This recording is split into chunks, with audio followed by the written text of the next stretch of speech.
the square root 2x minus 1 plus 3 is equal to x plus 1.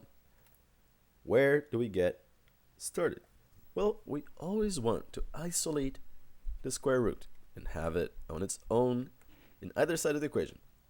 So I'm just going to get started by getting rid of this 3. We don't like it there.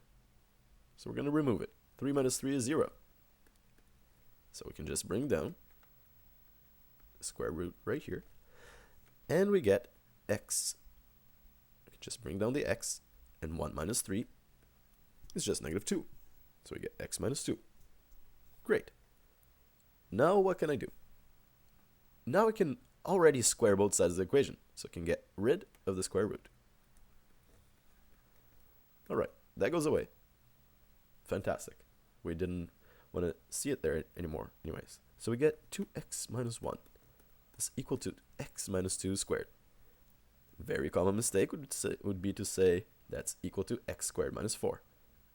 Very big mistake.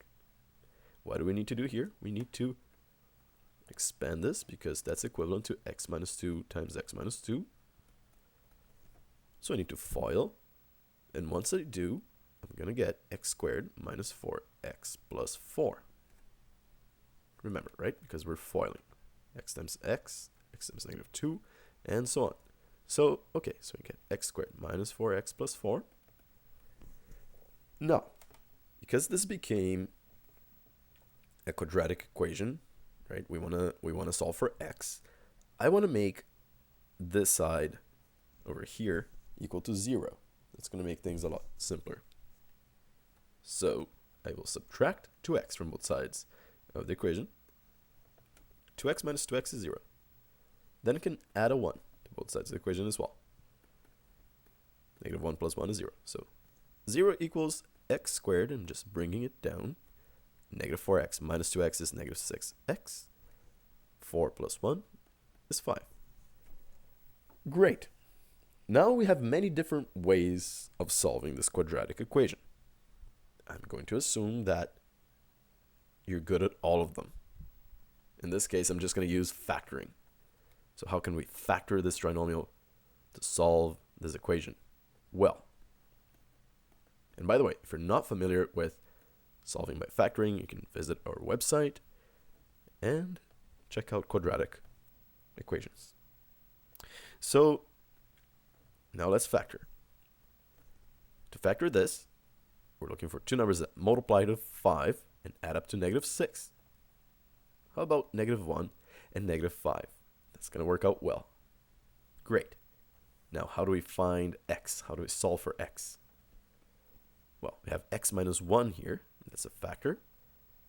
And in this case, x is just 1, because 1 minus 1 is 0. 0 times anything is 0. Over on this side, we have x minus 5, so you can actually just take the 5, because 5 minus 5 is 0. So that also works out.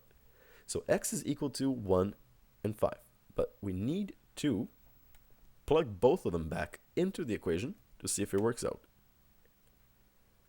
Because if they don't work out, we're going to have extraneous solutions, which are just solutions that don't work at all. So let's plug in the 1 right here. 2 times 1 minus 1 plus 3 equals x plus 1. Forgot to plug it in. 1 plus 1, there we go. So the square root of 2 times 1 is 2 minus 1 plus 3 equals 1 plus 1 is 2. So over here we have the square root of 1. And the square root of 1 is just 1. 1 plus 3 is 4. 4 equals 2? I don't think so. So we're going to reject the 1. That is an extraneous solution. How do you write extraneous? Extraneous. I think that's the correct spelling. What about the 5? Does 5 work? Let's see. Let's plug it in. So we have 2 times 5 minus 1 plus 3 equals 5 plus 1. And we're just trying to 5 now because we already got the 1 rejected, so we know that that's not an answer. So we need to see if 5 is, right? So 2 times 5 is 2 times 5 is 10 minus 1, 9. I'm getting distracted for some reason.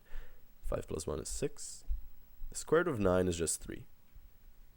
And 3 plus 3 is indeed 6. So that does work out, and 5 is an answer. The only answer. That's it. Of course, over here we have more video explanations. So good luck with radical equations.